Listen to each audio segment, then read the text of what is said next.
जय भीम. महात्मा फुले व डॉक्टर बाबासाहेब आंबेडकर यांचे मिशन आणि सद्यस्थितीत चळवळीची दिशा काय असावी या विषयाच्या अनुषंगाने आपण या ठिकाणी चर्चा करणार आहोत. बहुजन संघटकचा जो काही ऐकणारा वर्ग आहे या सर्वांना मनपूर्वक धन्यवाद देतो. फुले आणि डॉक्टर बाबासाहेब आंबेडकर यांचं मिशन नेमकं काय आहे याला अनुसरून मांडणी करत असताना डॉक्टर बाबासाहेब आंबेडकर अशा पद्धतीने एका ठिकाणी म्हणतात, आपल्या समाजाचं भवितव्य खऱ्या अर्थानं ज्ञानी आणि बुद्धिमान लोकांच्या कर्तृत्वावर अवलंबून आहे. म्हणूनच या समाजातील उच्च शिक्षित लोकांनी आपलं ध्येय काय असायला हवं, आपला संघर्ष कशासाठी आणि कोणाविरुद्ध असायला हवा हे सर्वप्रथम नीट समजून घ्यायला पाहिजे. आपला हा संघर्ष सरकारकडून मिळणाऱ्या किरकोळ सवलतीसाठी, आरक्षणासाठी अथवा त्यातून मिळणाऱ्या नोकऱ्यासाठी असू नये. आपलं ध्येय आणि महत्त्वाकांक्षा या देशाच्या विकासाचं नियोजन करणारी, ध्येय धोरणे ठरवणारी आणि देशाला सर्वोच्च स्थानी पोहोचवण्यास मदत करणारी शासनकर्ती जमात बनणे हीच असली पाहिजे. आपला समाज शासनकर्ता बनला पाहिजे हे वाक्य तुमच्या मनावर, मेंदूवर आणि हृदयावर ठसवून घ्या. तुमच्या घराच्या प्रत्येक भिंतीवर हे वाक्य ठसठसीत अक्षरानं लिहून ठेवा, म्हणजे तुमच्या आठवणीत राहील अशी भूमिका डॉक्टर बाबासाहेब आंबेडकरांनी त्या ठिकाणी आपल्या समोर मांडलेली आहे. कालच आपण 11 तारखेला महात्मा ज्योतिराव फुले यांची आपण जयंती साजरी केली. महात्मा ज्योतिराव फुले यांची सुद्धा जी काही भूमिका आहे ती भूमिका महात्मा ज्योतिराव फुले यांच्या समग्र साहित्याच्या माध्यमातून आणि त्यांच्या कार्याच्या माध्यमातून आपल्या समोर येते. महात्मा ज्योतिराव फुले म्हणतात, आपल्याला माहिती आहे की विद्येविना मती गेली, मतीविना नीती गेली, नीतीविना गती गेली, गतीविना वित्त गेले, वित्ताविना शूद्र खचले, इतके अनर्थ एका अविद्येने केले. म्हणजे महात्मा ज्योतिराव फुले या देशातील बहुजन समाजाला शिक्षणाच्या प्रवाहामध्ये आणण्यासाठी आपलं आयुष्य खर्ची त्या ठिकाणी करतात. आणि बाबासाहेब आंबेडकर हे या शिक्षित समुदायाला एक प्रकारची दिशा देण्याचं काम करतात. आणि ही दिशा देत असताना बाबासाहेब स्पष्टपणे त्या ठिकाणी भूमिका त्या ठिकाणी मांडत असतात. आता महात्मा ज्योतिराव फुले आणि डॉक्टर बाबासाहेब आंबेडकर यांची सद्यस्थितीतील जी काही चळवळ आहे त्या चळवळीमधली सामाजिक चळवळीबरोबरच राजकीय चळवळ ही सुद्धा गोष्ट तेवढीच महत्त्वाची आहे. आणि म्हणून महात्मा ज्योतिराव फुले आणि डॉक्टर बाबासाहेब आंबेडकर यांची जी काही राजकीय चळवळ आहे आणि या राजकीय चळवळीची सद्यस्थितीमध्ये दिशा काय असायला पाहिजे या अनुषंगाने आपण मांडणी करत असताना मला वाटतं की डॉक्टर बाबासाहेब आंबेडकरांनी या देशाच्या राजकारणामध्ये जी राजकीय भूमिका घेतलेली आहे ती राजकीय भूमिका ही स्वतंत्र राजकीय भूमिका राहिलेली आहे. म्हणजे देशामधल्या त्या काळामध्ये अस्तित्वात असणाऱ्या मुख्य जी काही राजकीय विचारधारा आहे त्या मुख्य राजकीय विचारधारेपासून बाबासाहेब आंबेडकरांनी वेगळी स्वतंत्र राजकीय भूमिका घेतल्याचा इतिहास आपल्याला पाहायला मिळतो. आणि म्हणून आंबेडकरी चळवळीमधील जे काही राजकीय कार्यकर्ते आहेत किंवा आंबेडकरी चळवळीमध्ये स्वतःला झोकून दिलेला जो काही आंबेडकरी समाज आहे, ज्या समाजाला एक व्यापक अर्थानं आपल्याला असं म्हणता येईल की या देशामधला जो काही वंचित बहुजन समाज आहे, या वंचित बहुजन समाजाने डॉक्टर बाबासाहेब आंबेडकरांची जी काही राजकीय चळवळ आहे आणि राजकीय चळवळीच्या माध्यमातून डॉक्टर बाबासाहेब आंबेडकरांनी घेतलेली जी काही भूमिका आहे ती भूमिका त्या ठिकाणी आपल्याला लक्षामध्ये घेणं जास्त गरजेचं आहे. बाबासाहेबांनी आपण बघितलं की त्या काळामध्ये काँग्रेस सारखी एक मुख्य राजकीय विचारधारा देशामध्ये अस्तित्वात असताना सुद्धा बाबासाहेबांच्या असं लक्षामध्ये आलं की ही जी काही विचारधारा आहे या विचारधारेच्या माध्यमातून अस्पृश्यांचं कल्याण होणार नाही किंवा अस्पृश्यांचं भलं होणार नाही.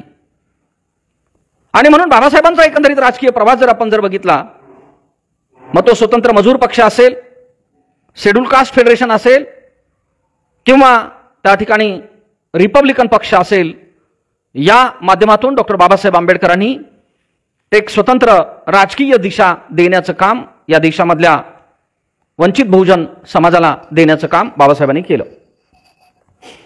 सद्यस्थितीमध्ये जर आपण बघितलं तर आपल्याला एक गोष्ट लक्षात घ्यावी लागेल की बाबासाहेबांची ही जी काही राजकीय भूमिका आहे, राजकीय चळवळीची जी काही भूमिका आहे, ही भूमिका घेऊन जाणारी कुठली राजकीय चळवळ देशामध्ये, विशेषतः आपण महाराष्ट्राच्या अनुषंगाने आपण बोलत असताना महाराष्ट्रामध्ये कुठली राजकीय भूमिका त्या ठिकाणी या बाबासाहेबांच्या विचारधारेला अनुसरून त्या ठिकाणी पुढे जाता याचा सुद्धा विचार आपल्याला त्या ठिकाणी करावा लागतो. तर आपल्याला असं लक्षामध्ये येतं की महाराष्ट्राचा विचार आपण करता महाराष्ट्रामध्ये वंचित बहुजन आघाडी जी आहे ती वंचित बहुजन आघाडी बाबासाहेब आंबेडकरांनी दाखवलेल्या त्या ठिकाणी राजकीय चळवळीच्या दिशेने वाटचाल करत असल्याचं चित्र आपल्याला त्या ठिकाणी दिसतं. तर वंचित बहुजन आघाडी आपण म्हणत असताना सर्वप्रथम याच्यामधलं वंचित नेमकं कोण आहे, कोणाला वंचित त्या ठिकाणी म्हणायचं, तर त्याचा सरळ सरळ अर्थ आपल्याला या ठिकाणी असं सांगता येतो की जो समाज, जो समूह या देशामध्ये महाराष्ट्रामध्ये स्वातंत्र्याच्या गेल्या 75 वर्षामध्ये राजकीय दृष्ट्या वंचित राहिलेला समाज आहे, जो समूह आहे, आणि हा समाज किंवा हा समूह बहुसंख्य अशा पद्धतीचा आहे. त्याच्यामध्ये कोणाचा समावेश होतो, तर त्याच्यामध्ये आपल्याला त्या ठिकाणी सांगता येईल की राजकीय दृष्ट्या महाराष्ट्रामधला जो काही गरीब मराठा समाज आहे, महाराष्ट्रामधला ओबीसी मायक्रो ओबीसी समाज आहे, महाराष्ट्रामधला आणि देशामधला जो काही अल्पसंख्याक समाज आहे, की हा समाज आपण जर बघितलं तर तो राजकीय दृष्ट्या त्या ठिकाणी वंचित असणारा त्या ठिकाणी समाज आहे. आता हा समाज बहुसंख्य आहे, संख्येनं असणारा हा मोठा समाज आहे. अनुसूचित जाती आणि अनुसूचित जमाती आपण जर बघितलं तर त्या ठिकाणी राजकीय दृष्ट्या हा वंचित समाज आहे असं आपल्याला म्हणता येत नाही. कारण बाबासाहेब आंबेडकरांनी राखीव जागांच्या माध्यमातून संसदेमध्ये आणि विधानमंडळामध्ये अनुसूचित जाती आणि अनुसूचित जमाती यांना प्रतिनिधित्व जाईल अशा पद्धतीची त्या ठिकाणी तरतूद करून घेतलेली आहे. त्याच्यामुळे एससी आणि एसटीचं प्रतिनिधित्व हे देशाचं जे काही पार्लमेंट आहे त्या ठिकाणी कायदे करण्याच्या प्रक्रियेमध्ये त्याचं प्रतिनिधित्व आपल्याला दिसतं. याच्यामध्ये प्रश्न असा राहतो की खरंच एससी एसटीचे खरे प्रतिनिधी त्या ठिकाणी पार्लमेंटमध्ये त्या ठिकाणी जातात का, तर हे सुद्धा आपण जर तपासलं तर आपल्याला असं लक्षामध्ये येतं की तसं होत नाही आहे. ते आजच झालेलं नाही आहे, ते सुरुवातीपासून त्या ठिकाणी. आणि म्हणून आपल्याला सगळ्यांना माहीत आहे की बाबासाहेब आंबेडकरांनी राखीव मतदारसंघाच्या ऐवजी स्वतंत्र मतदारसंघाची त्या ठिकाणी मागणी केली होती. या मागणीला आपल्याला माहीत आहे की त्या काळामध्ये महात्मा गांधीजी यांनी त्याला विरोध त्या ठिकाणी केला आणि त्यांनी उपोषण त्या ठिकाणी केलं. आणि मग त्यातून आपल्याला माहिती आहे की त्यातून पुणे करार अस्तित्वामध्ये आला.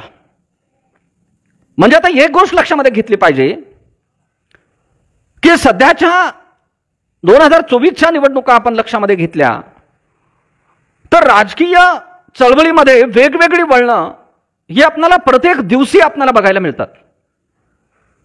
म्हणजे ह्या वळणं घेण्याच्या प्रक्रियेला पूर्वी काही वर्षाचा काळ लागायचा, परंतु आता प्रत्येक दिवसाला हे जे काही राजकीय चळवळीमधलं जे चित्र आहे वळण घेण्याचं ते आपल्याला बदलताना आपल्याला दिसतं.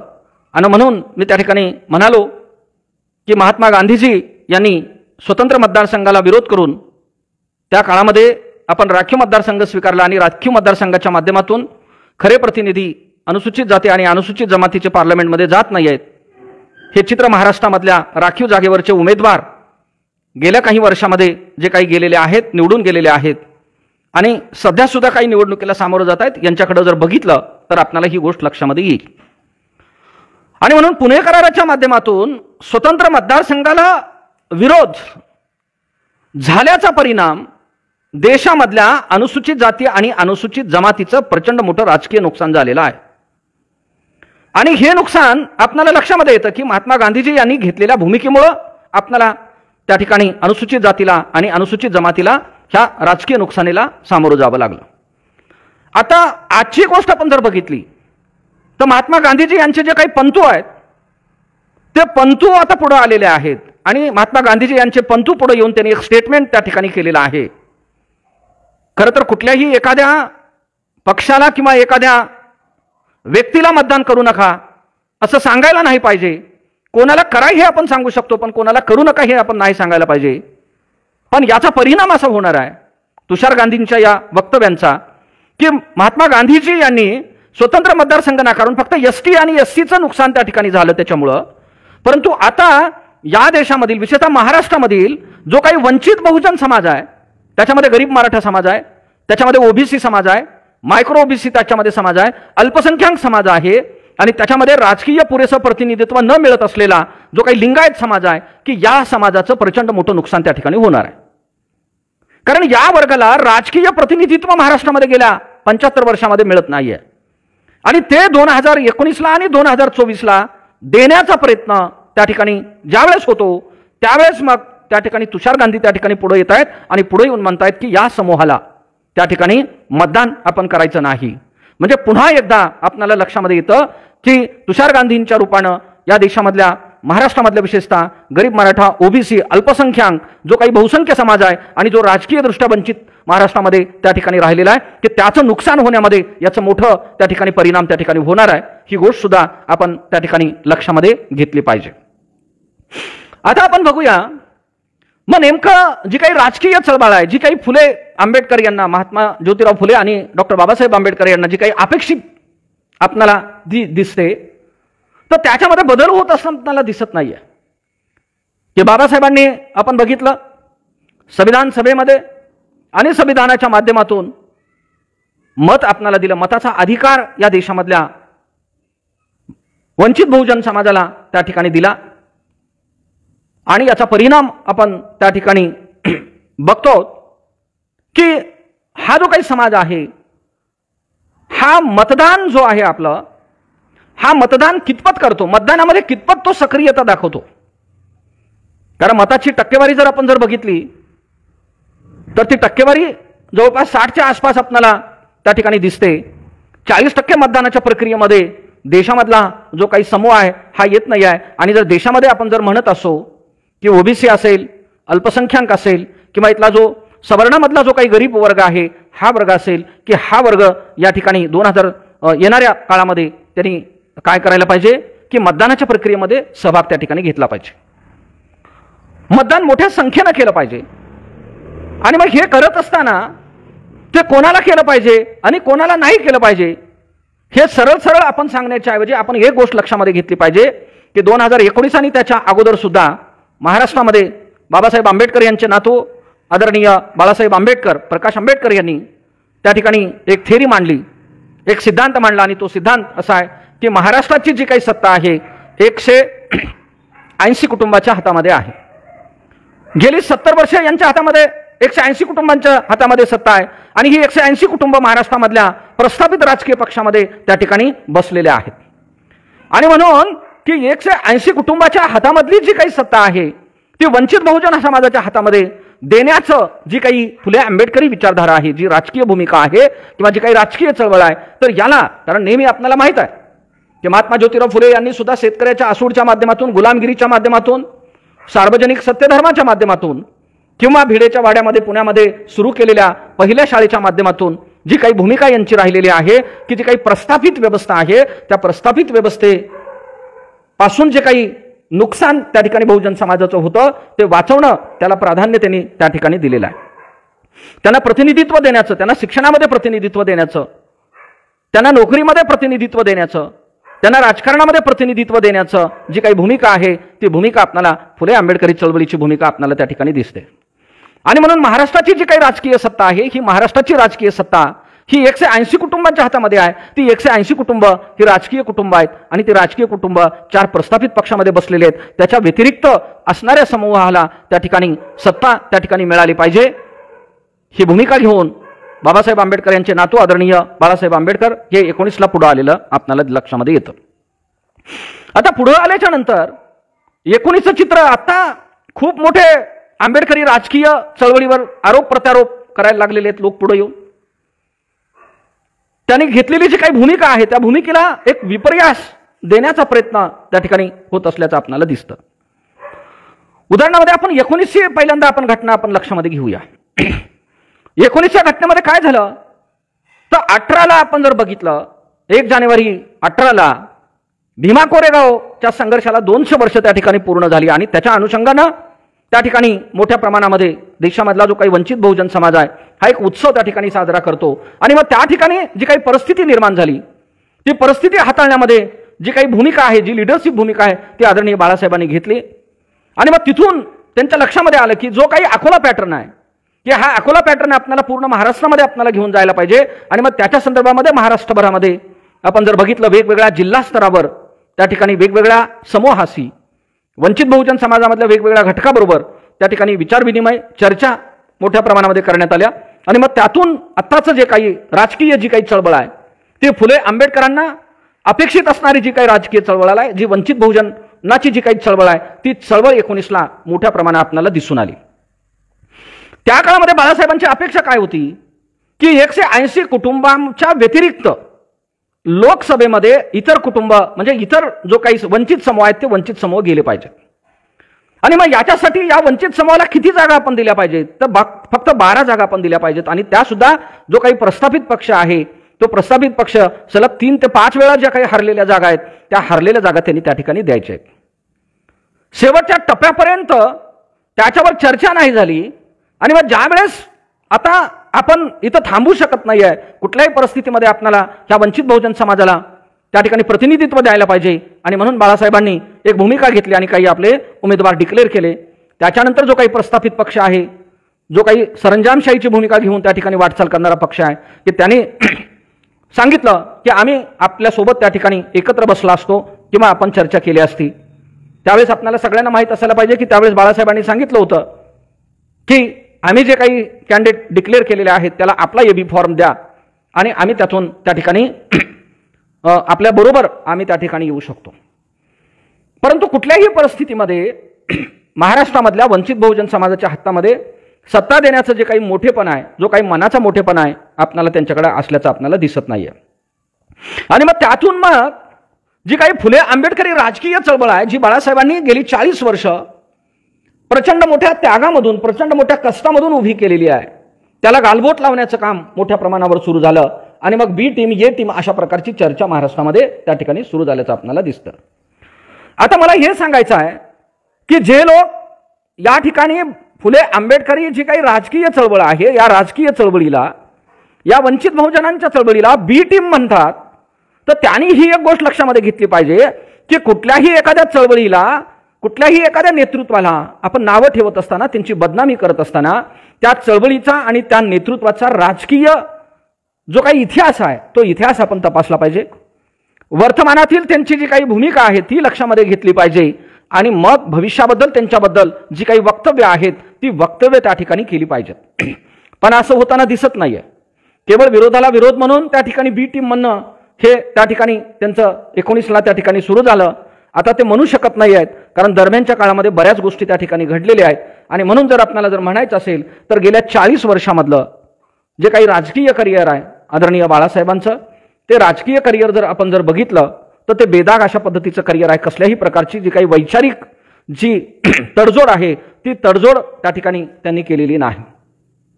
याच्या उलट परिस्थितीमध्ये जर आपण जर बघितलं तर जे लोक आता सध्या जे काही आरोप करतायत की त्यांचा राजकीय जर इतिहास जर बघितला तर आपल्याला माहित असायला पाहिजे की 2014 मध्ये काय घडलं महाराष्ट्रामध्ये. 2014 मध्ये महाराष्ट्रामध्ये काय घडलं तर 2014 मध्ये जे पक्ष सत्तेवर यायला पाहिजे होते त्या सत्तेमध्ये येणाऱ्या पक्षाला बाहेरनं पाठिंबा देण्याचं काम आताच्या ज्या काही आघाडीमध्ये असणारे जे घटक पक्ष आहेत की त्यांनी त्या ठिकाणी केलं. याबरोबरच आपण जर बघितलं की काही महिन्यापूर्वीच आपण अरुणाचलमध्ये इलेक्शन झालेले आहेत की त्या अरुणाचलच्या इलेक्शनमध्ये सुद्धा आता महाआघाडीमध्ये असणारे जे काही घटक पक्ष आहेत की त्यांच्या त्या ठिकाणच्या आमदारांनी डायरेक्ट तिथल्या सरकारच्या सत्तेमध्ये सहभाग घेण्याचं त्या ठिकाणी काम केलं. म्हणजे एकंदरीत आणि आता असणारे जे काही महाविकासमध्ये जे काही असणारे घटक आहेत हे एकेकाळी ज्यांना शिव्या घालत होते की त्यांच्या सोबतच त्या ठिकाणी सत्तेमध्ये त्या ठिकाणी राहिलेले आहेत. आणि म्हणून गेली 5 वर्ष आदरणीय बाळासाहेब आंबेडकर यांनी फुले आंबेडकरी जी काही राजकीय चळवळ आहे ती राजकीय चळवळ महाराष्ट्राच्या घराघरापर्यंत पोहोचवण्याचं काम त्या ठिकाणी केलेलं आहे. महाराष्ट्राच्या घराघरापर्यंत पोहोचवण्याचं काम असं झालं आणि 180 राजकीय कुटुंब जे आहेत त्या 180 राजकीय कुटुंबाच्या विरोधामध्ये त्या ठिकाणी सामान्य वंचित बहुजनामधला सामान्य कार्यकर्ता सुद्धा आता म्हणायला लागलेला आहे की आम्ही सुद्धा त्या ठिकाणी निवडणुकीच्या माध्यमातून सत्तेमध्ये आम्ही जाऊ शकतो, कायदे करण्याच्या प्रक्रियेमध्ये आम्ही जाऊ शकतो. हा प्रकारचा एक आत्मविश्वास या वर्गामध्ये निर्माण झालेला आहे. भले सत्ता नाही आली परंतु एक आत्मविश्वास सत्तेमध्ये जाण्याचा हा निर्माण त्या ठिकाणी झालेला आहे. आणि म्हणून हे यश आहे, हे फुले आंबेडकरी राजकीय चळवळीचं हे यश आपल्याला म्हणता आलं पाहिजे. आणि कधी नव्हे एवढं यश आपल्याला महाराष्ट्रामध्ये 19ला मिळालेलं आहे. 24ला जर आपण फुले आंबेडकरी मतदारांनी जो काही वंचित बहुजनांचा जो काही अजेंडा राबवणारे जे काही पक्ष आहेत की त्या पक्षाला त्या ठिकाणी त्यांनी भरभरून त्या ठिकाणी मतदान केलं पाहिजे, मतदानाची टक्केवारी त्या ठिकाणी वाढवली पाहिजे आणि त्याच्यामध्ये सहभाग घेऊन फुले आंबेडकरी जी काही राजकीय चळवळ आहे ती राजकीय चळवळ त्या ठिकाणी महाराष्ट्रामध्ये सत्तेपर्यंत घेऊन जाण्याचा जो काही प्रस्थापितांचा जो काही विरोध आहे की त्या विरोधाला न जुमानता पुढे आलं पाहिजे आणि ते पुढे घेऊन जाण्याचं काम त्या ठिकाणी केलं पाहिजे. आता असं बोलणं चाललेलं आहे की बाबा की महाराष्ट्रासह देशामध्ये केवळ 2 पार्टी आणि त्या 2 पार्टीचे जे काही अलायन्स आहेत त्यांचे जे काही घटक आहेत की अशा पद्धतीनंच देशामध्ये राजकीय चळवळ चालली पाहिजे. परंतु असं नाही आहे. भारतीय संविधानकर्त्यांनी आपल्या देशामधली जी काही प्रोसेस आहे ही 2 पक्षीय नाही आहे तर ही बहुपक्षीय आहे. आणि ह्या बहुपक्षीयमध्ये अनेक घटकांना अनेक समूहांना त्यांचे स्वतःचे पक्ष स्थापन करण्याचा, लोकशाही मार्गाने निवडणूक लढवण्याचा हा अधिकार त्यांना मिळालेला आहे. हा घटनादत्त त्या ठिकाणी अधिकार आहे. त्याच्यामुळं जे काही अशा पद्धतीनं नरेटिव्ह सेट केलं जातं की विशिष्ट पक्षाला मत दिलं तर ते मत वाया जातं, विशिष्ट पक्षाला मत दिलं तर ते वाया जात नाही आहे, विशिष्ट पक्षाला मत दिलं तर ते संविधान वाचण्यासाठी मत आहे आणि विशिष्ट पक्षाला मत दिलं तर ते संविधानाच्या विरोधामध्ये त्या ठिकाणी मत आहे. तर अशा पद्धतीची जी काही मांडणी आहे ही मांडणी आपण त्या ठिकाणी समजून आपण त्या ठिकाणी घेतली पाहिजे. आणि ही मांडणी आपण समजून घेऊन सत्ता बदलासाठी, व्यवस्था बदलासाठी आपल्या मताधिकाराचा आपण वापर त्या ठिकाणी केला पाहिजे. की मताच्या माध्यमातून आपण राजकीय सत्ता बदलू शकतो परंतु मताधिकाराच्या माध्यमातून आपण व्यवस्था परिवर्तन करू शकतो. आपल्याला माहित असायला पाहिजे की डॉक्टर बाबासाहेब आंबेडकरांनी सत्तेच्या माध्यमातून व्यवस्था परिवर्तन केलेलं नाही. कारण बाबासाहेब आणि बाबासाहेबांचा पक्ष हा कधीही सत्तेमध्ये त्या ठिकाणी राहिलेला नाही आहे. पण तरी सुद्धा की या देशामधला जो काही वंचित बहुजन समाज आहे, या वंचित बहुजन समाजाची जी काही ताकद आहे ती ताकद बाबासाहेबांच्या पाठीशी देशभरामध्ये उभी राहिली आणि याचा परिणाम असा झाला की सत्तेशिवाय बाबासाहेबांना या देशामध्ये परिवर्तन घडवून आणता येऊ शकलं. आता बाळासाहेब आपण बघूया की बाळासाहेब याच मार्गाने जात आहेत की 19ला जरी सत्तेमध्ये आपण आलो नसलो तरी जी काही मतं मिळालेली आहेत ती लाखाच्या घरात मतं आहेत, ती 42-45 लाख मतं आहेत, ती 24-25 लाख विधानसभेला मिळालेली मतं आहेत. आणि याच्या माध्यमातून आपल्याला सरकार कुठलंही असेल की त्या सरकारला आपलं म्हणणं मांडायला आपल्याला त्या ठिकाणी भाग त्या ठिकाणी पाडता येऊ शकतं आणि ते पाडलेलं आहे. आणि याची दखल महाराष्ट्रासह देशभरामध्ये त्या ठिकाणी घेतली गेली आहे. आणि म्हणून आता आपल्या हातामध्ये संधी आहे की फुले आंबेडकरी यांचं जे काही मिशन आहे ते मिशन बाबासाहेबांनी सांगितलेलं आहे की जा आणि आपल्या घराच्या भिंतीवर लिहा की आम्हाला शासनकर्ती जमात आम्हाला बनायचं आहे, की शासनकर्ती जमात आम्हाला बनायचं आहे. बाबासाहेब असं त्या ठिकाणी म्हणतात की माझ्या पक्षाचं जे झाड आहे हे खडकावर लावलेलं आहे, त्या झाडाला फळं येतील, ती उशिरा फळं येतील, परंतु ती स्वाभिमानाची त्या ठिकाणी फळं असतील. ज्यांना कोणाला सत्तेमध्ये जायची घाई झालेली आहे त्यांनी खुशाल त्या ठिकाणी जावं, खुशाल जाऊन त्या ठिकाणी स्वाभिमान गहाण ठेवावा आणि स्वाभिमान गहाण ठेवून लाचारी पत्करावी. परंतु माझं जे काही चळवळ जी आहे, जी राजकीय चळवळ आहे, ती राजकीय चळवळ त्या ठिकाणी आम्ही त्या ठिकाणी पुढे घेऊन जाणार आहोत. ही भूमिका आपल्याला त्या ठिकाणी फुले आंबेडकरी मतदारांनी त्या ठिकाणी घेतली पाहिजे. आणि सत्तेशिवाय सुद्धा आपल्याला व्यवस्था परिवर्तन करता येऊ शकतं हे आपल्याला सांगितलं पाहिजे. वंचित बहुजन हा मोठा समाज आहे आणि या समाजामधल्या अनेक घटकांना आपण बघूया की त्यांना प्रतिनिधित्व म्हणजे निवडून जाण्याची गोष्ट तर सोडा, परंतु या घटकाला केवळ निवडणूक लढवण्यासाठी सुद्धा प्रतिनिधित्व मिळत नाही. म्हणजे खऱ्या अर्थानं संविधान वाचवणं हे इथून सुरुवात होतं.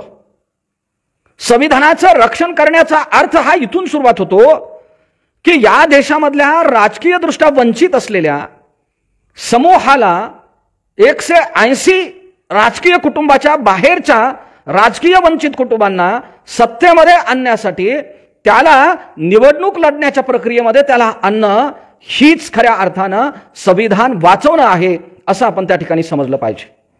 आणि म्हणून बाळासाहेब आंबेडकर या वंचित बहुजन समूहाला सोबत घेऊन संविधान वाचवण्याची जी काही पहिली पायरी आहे की ती पहिली पायरी आणि त्याचं जे काही पाऊल आहे ते त्याचं पाऊल बाळासाहेब आंबेडकरांनी टाकलेलं आहे आणि या महाराष्ट्रामधल्या वंचित बहुजन समाजानं त्या ठिकाणी टाकलेलं आहे.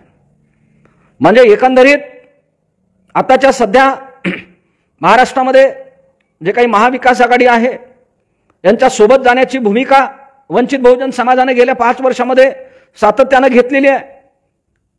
बाळासाहेब आंबेडकरांनी सुद्धा ती भूमिका त्या ठिकाणी घेतलेली आहे.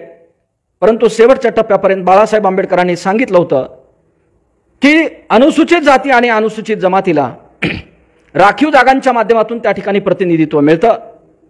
भले ते खरे अनुसूचित जातीच्या लोकांना नाही जरी मिळत असलं तरी अनुसूचित जातीचं सर्टिफिकेट घेऊन येणाऱ्यांना का असेना परंतु त्यांना प्रतिनिधित्व मिळतं. परंतु पार्लमेंटमध्ये अल्पसंख्याक समुदायाला प्रतिनिधित्व मिळत नाही, ओबीसी समुदायाला प्रतिनिधित्व मिळत नाही, महाराष्ट्रामधल्या गरीब मराठा समाजाला प्रतिनिधित्व मिळत नाही, लिंगायत समूहाला प्रतिनिधित्व त्या ठिकाणी मिळत नाही. आणि याला प्रतिनिधित्व मिळालं पाहिजे म्हणून सांगितलं की 48 पैकी 15 जागा ह्या ओबीसीला दिल्या पाहिजेत आणि 3 जागा या धार्मिक अल्पसंख्याकांना दिल्या पाहिजेत. आणि उर्वरित जागेवर जे काही गरीब मराठा असतील आणि जे काही इतर त्या ठिकाणी राजकीय दृष्ट्या वंचित असणारे त्या ठिकाणी समूह असतील त्यांना त्या ठिकाणी दिलं पाहिजे. परंतु आपण सगळ्यांनी ती गोष्ट आपण लक्षात घेतलेली आहे की कुठल्याही परिस्थितीमध्ये याच्यावर चर्चा झाली नाही आणि या गोष्टीला मान्यता त्या ठिकाणी दिली नाही.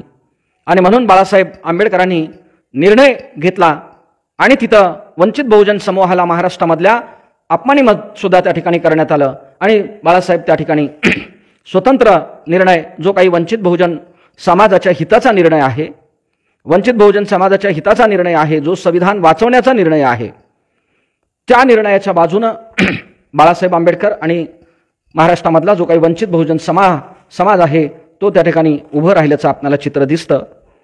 आपण जर बघितलं आता जवळपास महाराष्ट्रामधल्या सर्वच राजकीय पक्षांनी आपले उमेदवार जाहीर केलेले आहेत. त्याच्यामध्ये फुले आंबेडकरी जे काही विचारधारा आहे किंवा फुले आंबेडकरी जे काही मिशन आहे जे राजकीय मिशन आहे ते या देशामधल्या वंचित बहुजन समाजाला सत्तेमध्ये आणणं, हे मिशन डोळ्यासमोर ठेवून श्रद्धेय बाळासाहेब आंबेडकर आणि वंचित बहुजन आघाडीनं त्या ठिकाणी प्रतिनिधित्व निवडणुकीसाठी दिलेलं आहे. आता कालपर्यंत त्या ठिकाणी आलेल्या त्या यादीपर्यंत जर आपण बघितलं तर अल्पसंख्याक समुदायाला चांगलं प्रतिनिधित्व दिलेलं आहे. मुस्लिम समुदायातील उच्च शिक्षित असतील, चळवळीतील सामाजिक कार्यकर्ते असतील, ते याच्यामधल्या 3 लोकांना मुस्लिम समुदायाच्या त्या ठिकाणी प्रतिनिधित्व दिलेलं आहे. जैन समुदायाला प्रतिनिधित्व दिलेलं आहे. महाराष्ट्रामध्ये लिंगायत समाज सुद्धा हा राजकीयदृष्ट्या वंचित राहिलेला समाज आहे. जवळपास 4 ज्या काही सीट आहेत त्या लिंगायत समुदायाला सुद्धा त्या ठिकाणी देण्यात आलेल्या आहे. मातंग समाज बांधव आपण जर बघितलं तर त्यांची सुद्धा जी काही भूमिका आहे ती भूमिका इतर कुठल्या पक्षांनी लक्षामध्ये घेतल्याचं आपल्याला दिसत नाही आहे. आदरणीय बाळासाहेब आंबेडकरांनी ती भूमिका लक्षामध्ये घेऊन 1 सीट ही मातंग समाजाला सुद्धा त्या ठिकाणी दिलेली आहे. गरीब मराठा समाजातले काही नेतृत्व असतील किंवा एकंदरीत वंचित सत्तेपासून जे राहिलेले घटक असतील, या घटकांना या प्रक्रियेमध्ये आणण्याचं काम त्या ठिकाणी वंचित बहुजन आघाडीच्या माध्यमातून श्रद्धेय बाळासाहेब आंबेडकर करत आहेत. आणि हीच खऱ्या अर्थानं फुले आंबेडकर यांचं जे काही राजकीय मिशन आहे, राजकीय सामाजिक मिशन आहे, आणि हे मिशन त्या ठिकाणी पुढे घेऊन जाण्याचं जे काही प्रयत्न आहे, हा प्रयत्न महाराष्ट्रामध्ये मोठ्या प्रमाणावर होत आहे. तर याला आपण साथ दिली पाहिजे. आणि कुठल्याही परिस्थितीमध्ये वंचित बहुजन मतदारांनी, आंबेडकरी मतदारांनी संभ्रमित होऊ नये. कारण शेवटच्या टप्प्यापर्यंत आपल्याला संभ्रमित केलं जाईल, आपल्यामध्ये बुद्धिभेद त्या ठिकाणी केला जाईल, कुठल्याही स्तरावरचे आरोप त्या ठिकाणी केले जातील. पण हे सगळं होत असताना या सगळ्या गोष्टीकडे, या आरोपांच्याकडे सत्सद विवेक बुद्धीनं आपण सगळ्यांनी बघितलं पाहिजे. सत्य असत्य आपण तपासलं पाहिजे आणि सत्य असत्य सत्सद विवेक बुद्धीच्या माध्यमातून तपासून आपण आपली जी काही भूमिका आहे ती राजकीय भूमिका आपण घेतली पाहिजे. आणि जी भूमिका फुले आंबेडकरी चळवळीला आधारित असली पाहिजे, फुले आंबेडकरी मिशन हे पुढे घेऊन जाणारी असली पाहिजे. आणि फुले आंबेडकरी मिशन हे राजकीय मिशन आहे आणि हे राजकीय मिशन कुठल्याही परिस्थितीमध्ये आपल्याला त्या ठिकाणी घेऊन जावं लागेल, असं चित्र आता सध्या तरी महाराष्ट्राचं आपल्याला त्या ठिकाणी दिसतं. आणि म्हणून कोणी तुषार गांधी असतील किंवा आणखीन कोणी असतील की जे आरोप त्या ठिकाणी करत आहेत, त्या आरोपाची तथ्यता सत्यता त्यांनी सुद्धा पडताळून पाहिली पाहिजे.